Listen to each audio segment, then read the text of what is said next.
¿Qué tal? ¿Cómo les va? Yo soy zurda, así que me voy a parar del otro lado. ¿Qué te puedo decir? Somos así. Acá. Bueno.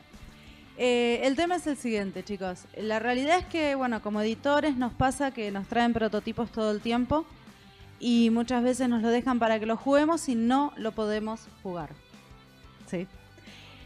Al final del día, nosotros como editores muchas veces a los juegos le podemos cambiar la temática. Me vienen con un juego de fútbol y le digo, este juego va a ser de brujas y duendes. Le puedo cambiar el diseño gráfico, le puedo cambiar las ilustraciones. Al final del día, un juego es un reglamento. Entonces, si yo vendo un juego y la gente lee el reglamento y no entiende cómo lo tiene que jugar, no tiene nada. No tiene absolutamente nada. Tiene una caja llena de cosas bonitas que no sirven para absolutamente nada. Es cierto que hoy en día con las redes sociales ya estamos más acostumbrados a que buscamos en YouTube un video de cómo se juega, que nos metemos en la página del editor y leemos las preguntas frecuentes. Pero si estamos tratando de expandir el nicho de los juegos de mesa, si estamos tratando de llegar a gente que está agarrando estos juegos por primera vez, lo ideal sería que agarren el reglamento y puedan jugar el juego que compraron. ¿Sí?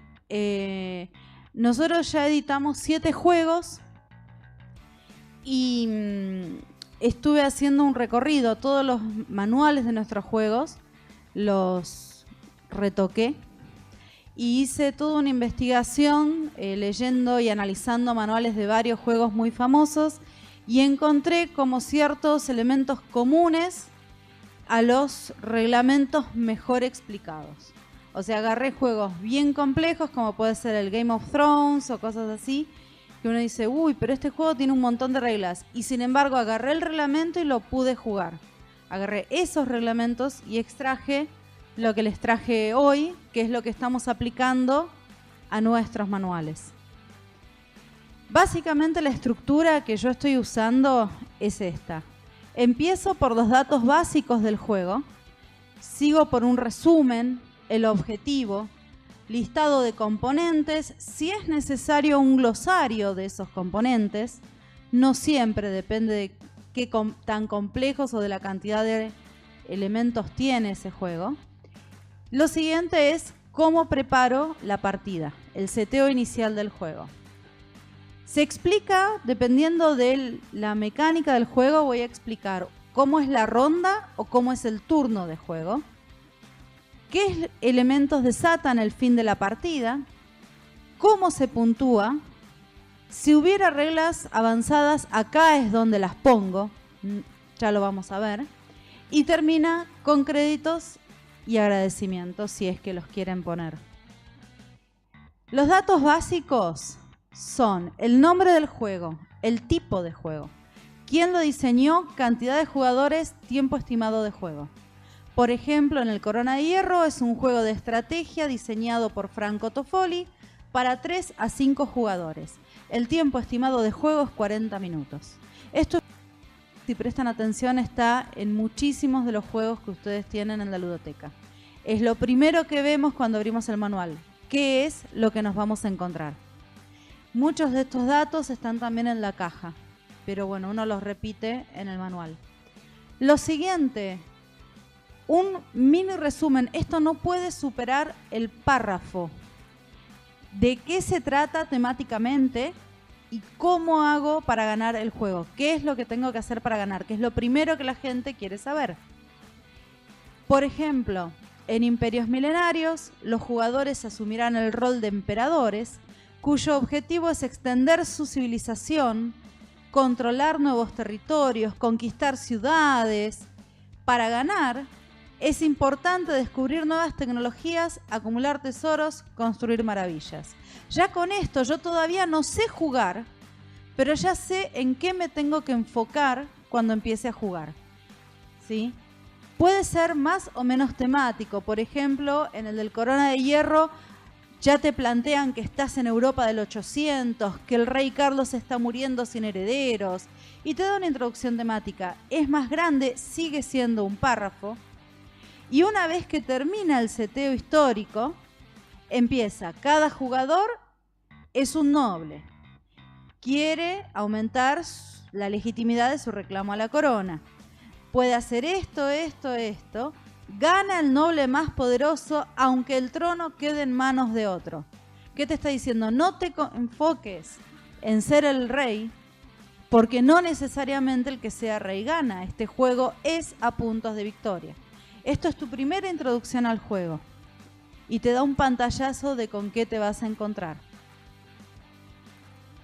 El objetivo es lo siguiente que ponemos. El objetivo es ¿qué tengo que hacer para ganar? Otra vez y con mayor grado de detalle. Ahora sí le explico puntualmente a la persona qué es lo que tiene que hacer para ganar. Por ejemplo, en el Spyfall, el objetivo del espía es evitar ser descubierto antes de que termine la ronda. El objetivo de los agentes es descubrir quién es el espía. Esto es cortito, pero ya te estoy diciendo exactamente cómo ganás. En el de Game of Thrones te va a decir, va a ganar el que conquiste 7 castillos. ¿Sí? Todos los juegos te dicen cuál es el objetivo con mayor detalle. Arriba te dijeron, se juega a puntos de victoria. Acá te dice, gana el que juntó los puntos de victoria a través de la conquista de los castillos. ¿Sí? Siguiente. Si esto me escucha. El listado de componentes. El listado de componentes es fundamental. ¿Sí? ¿Por qué? Porque nosotros queremos saber, para empezar, que tenemos todas las piezas que necesitamos para jugar. ¿Sí? Aunque el juego sea importado, no importa. Puede pasar que te haya llegado una ficha menos. El momento de descubrirlo es ahora. ¿Sí? Las cosas que son importantes es no darle el mismo nombre a 2 fichas que son diferentes. Si vos tenés conitos y miples, le podés decir a uno es peón y el otro es emisario. No digas el peón y el peón, porque después vas a confundir a la gente y no vas a ver de qué le estás hablando. Van a cumplir funciones generales. Esto pasa mucho en Argentina. En Argentina tenemos conitos y fichas de TEG. Entonces muchas veces nos pasa que, por ejemplo, el Corona de Hierro. El Corona de Hierro tiene 10 conitos. 8 los usás como ejércitos. Uno marca los puntos, el otro te marca qué tan legítimo es tu reclamo de la corona. ¿Sí? Entonces yo no puedo decir que esos conitos, no los puedo llamar ejércitos, porque cuando yo le diga a la gente que tiene que poner un ejército en el marcador de puntos, lo perdí. Ya no van a entender de qué le estoy hablando. Entonces, si la ficha va a ser multiuso, llámanla ficha, peón, token, pero no le den un nombre propio, no la llamen emisario, no la llamen ejército, porque le van a estar dando funciones múltiples que después confunden.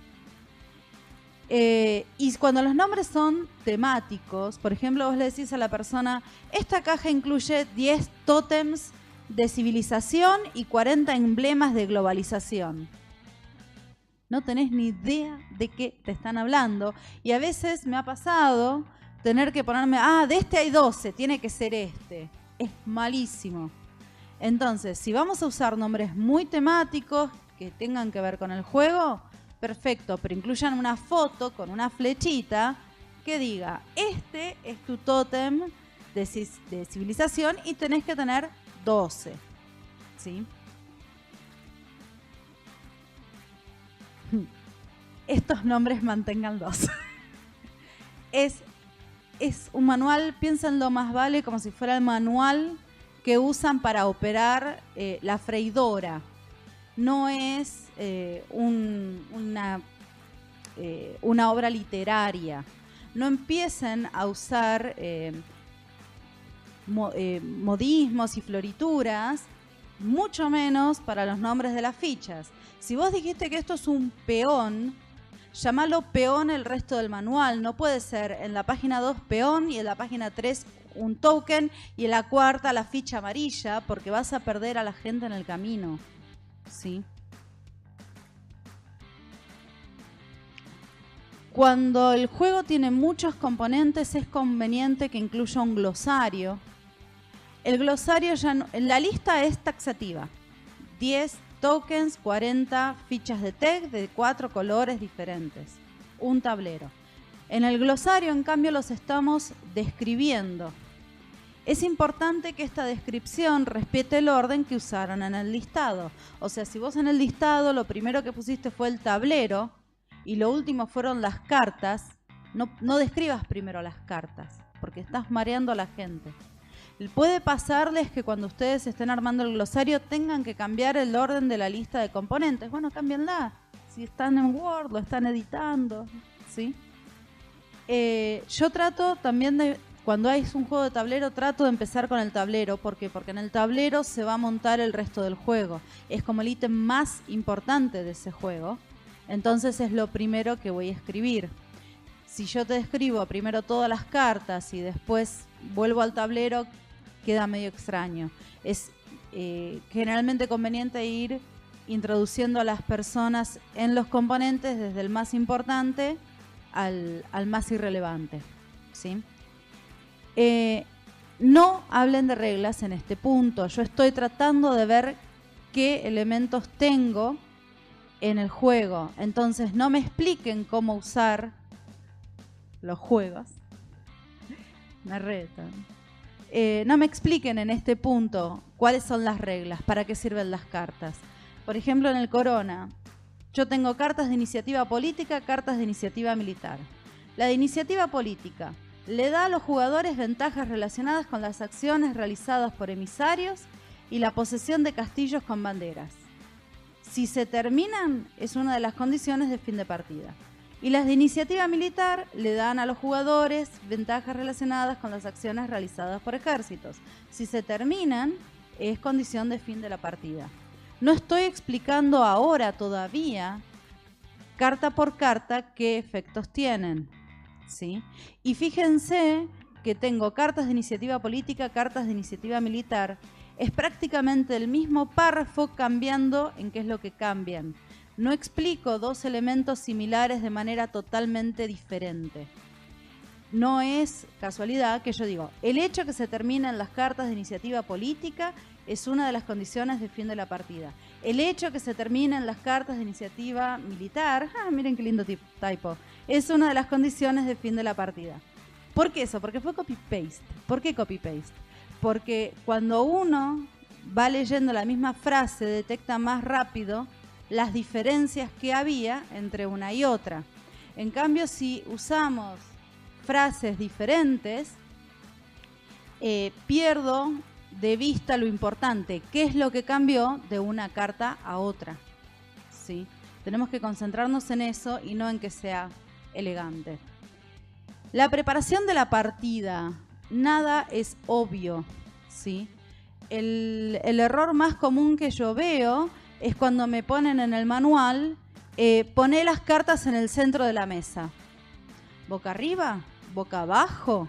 ¿En alguna disposición en especial? ¿Cómo las pongo? ¿La pongo delante mío? ¿La pongo en el centro? No te dicen, poné las cartas, te dicen.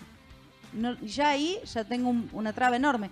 Por ahí me entero 2 páginas más adelante que las cartas son secretas. Van boca abajo.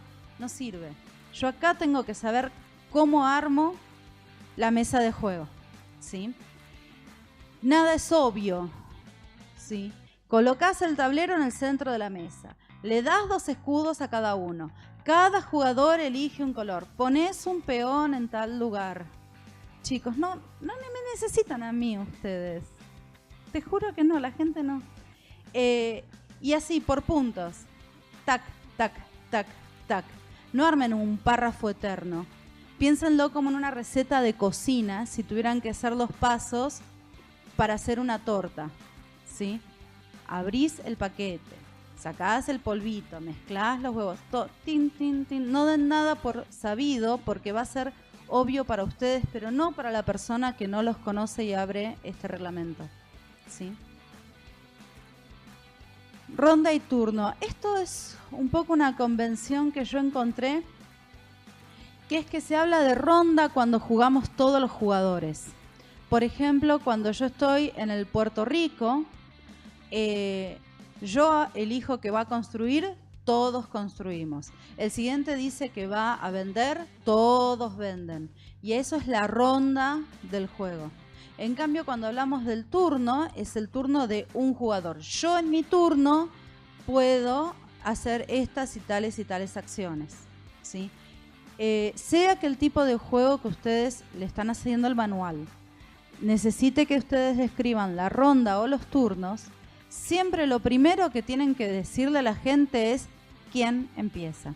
Aunque sea una regla totalmente inventada. Muchos juegos dicen empieza el más viejo, el último que comió una banana, no importa. ¿Quién empieza? Tienen un dado, el que tiene cara de sospechoso, lo que se les ocurra. Pero díganle a la gente quién empieza porque es la primera pelea que hay cuando empezamos a jugar un juego de mesa, especialmente si no sabemos si es importante o no ser el que empieza. Por las dudas yo quiero empezar. Después vemos. Después se listan todas las fases que tiene el juego o todas las acciones que tiene el jugador. Y después hacemos una descripción detallada de cada una de estas fases o acciones. Como yo armé esta presentación, yo primero les listé toda la estructura y ahora les estoy contando pedacito por pedacito en qué consisten. Cuando ustedes le enseñan a la gente a jugar, es importante que la persona tenga un pantallazo general. De todas las acciones que puedo hacer en mi turno, puedo hacer esto, esto, esto o esto. Listo, ahora veamos qué se trata. ¿Por qué? Porque después cuando yo ya lo sé jugar, si tengo que ir a buscar algo porque no me acuerdo exactamente cómo era, puedo ir al listado. ¿Puedo hacer esto en mi turno? Ah, sí, mira, acá está. Yo ya no necesito ver de qué se trata. Y me sirve mucho tenerlo todo juntito en un solo párrafo donde lo pueda encontrar rápidamente. Si es un juego que se juega por rondas, típicamente cuando termina una ronda de juego, se verifica si se cumplieron las condiciones de fin de la partida. Cuando estoy describiendo las fases, incluyan la fase de verificación de si se terminó o no la partida. Por ejemplo, se hace la fase de construcción. ¿Se terminaron los colonos? No. Bueno, sigue el siguiente. ¿Sí? Otro error muy común en esta parte, que es realmente el core de lo que va a ser nuestro reglamento, es que metan reglas en los ejemplos. No. Los ejemplos son para ejemplificar. Yo ya te expliqué la regla y ahora te estoy dando un ejemplo. Yo te dije que muevan el ejército cuesta una acción. Por ejemplo, si quiero que el ejército se mueva desde acá hasta acá, necesita 2 acciones. ¿Sí? Pero no metan las reglas adentro del ejemplo porque nadie las va a ver, sino hasta después dentro de muchas partidas en medio de una discusión y de casualidad. ¿Sí? Esto, bueno, es un ejemplo de una descripción de ronda. Cada ronda empieza por el jugador que tiene el dragón azul. Ahí ya le dije quién empieza. Gira en el sentido de las agujas del reloj. Eso también es importante porque tenemos juegos que van en sentido horario y sentido antihorario. Es lo primero que yo te explico. Y cada ronda tiene estas fases. Tomamos fichas del cubilete, elegimos una ficha de acción, ejecutamos las acciones rojas, después las amarillas, las azules, terminamos con las negras. Esto es una ronda porque en este juego en particular, que es el Imperios Milenarios, todos agarramos al azar las fichas de acción del cubilete. Después todos elegimos una ficha de acción. Después todos ejecutamos la fase roja. Todos ejecutamos la fase azul. Por eso se habla de rondas y de fases del juego. Es lo mismo en el Puerto Rico, por ejemplo. ¿Sí? En cambio, cuando es un juego en el cual vos haces tus acciones, como puede ser en el TEG yo hago mis acciones y después jugás vos y después juega el otro, pero no estamos todos como en la misma fase, no estamos todos jugando acciones rojas, ¿sí? O todos construyendo. También, primero las listás. Vos en tu turno podés mover un ejército, reclutar un ejército, atacar un ejército, atacar un castillo, enviar un emisario. Tenés que desglosarlo muchísimo las acciones que se pueden hacer. Aunque uno dice, pero las 3 primeras podrían ir juntas. No, no es lo mismo mover que reclutar que atacar. Y después yo voy a explicar cada cosa por separado. Si no, se hace como quedan como muy grandes las explicaciones y nos perdemos cuando lo estamos leyendo. Después se habla del fin de la partida. Lo primero que hacemos es, de nuevo, listar las condiciones que determinan el fin de la partida. La partida termina ¿cuándo? Cuando un jugador llega a la meta. Termina cuando se termina el mazo de acciones. Termina cuando un jugador tiene 7 castillos. ¿Cuándo termina la partida? Las listamos, las describimos y es importante después hacer las aclaraciones que nos parezcan importantes. Una aclaración que en general debería estar es: en mi turno se dio la condición de fin de la partida. En mi turno se terminó el mazo de cartas. ¿Inmediatamente termina el juego? ¿O seguimos jugando el resto de los jugadores hasta completar la ronda? Si yo tenía 2 acciones por juego y el juego terminó con mi primera acción, ¿ejecuto la segunda acción? Todas esas cosas son muy importantes y van acá, cuando le estás explicando a la persona cuándo terminó la partida. Puntuación. Una vez que terminó la partida, contamos los puntos. ¿Sí? ¿Cómo se cuentan los puntos? Y lo vamos a ir listando de acuerdo a las diferentes maneras que tenemos de obtener puntos. Por ejemplo, fíjense ahí en el ejemplo, las capitales. Cada capital les da 5 puntos. Cada ciudad te da los puntos de victoria que indica el icono correspondiente. Usen y abusen de las listas y de las tablas, porque cuando después estamos queriendo buscar la información rápido, es la mejor manera de encontrarla. Si yo estoy queriendo buscar cuántos puntos me da una ciudad, no lo quiero buscar en un párrafo grande como la hoja entera, ¿sí? Y también es muy importante cómo se resuelven los empates. Y si pueden poner 2 o 3 condiciones de resolución de empates, mejor. Porque muchas veces pasa que la gente empató en la primera, empató en la segunda y recién con la tercera regla logra un desempate. Las reglas avanzadas solamente listen las cosas que cambian en el orden en que fueron descritas en el reglamento original. Si yo en el reglamento original primero les hablé de las conquistas y después de los elementos de magia, cuando cambian a reglas avanzadas, primero listan conquista y después elementos de magia, porque si no es muy confuso de leer, especialmente si las reglas avanzadas tienen más de una página. Yo espero encontrar los cambios en el mismo orden en que vi el reglamento original. Y si hay más de una variante, pónganlas por separado. No es lo mismo que me digan variante 1, el rey mueve 2 pasos en lugar de 1. Otra variante independiente, el rey mueve en diagonal. Que si ustedes me quieren meter todo junto y decir el rey mueve 2 pasos en diagonal, pero ¿cómo? ¿Es la misma variante? ¿Son independientes? ¿Puede hacer una cosa o hacer la otra? ¿Cómo lo manejamos? Créditos. Estos son los datos que deberían estar en los créditos. Siempre. Diseñador del juego, diseñador gráfico, ilustrador. ¿Quién hizo el manual? Si corresponde, ¿quién lo tradujo? ¿Quiénes testearon el juego? No, si lo llevaron un día, una tarde a la casa de un amigo, lo jugó una vez, no. La gente que dedicó horas al testeo del juego, ¿sí? Si hubo revisiones del manual, la editorial con los datos de contacto de la editorial y el copyright, si es que lo corresponde, ¿sí?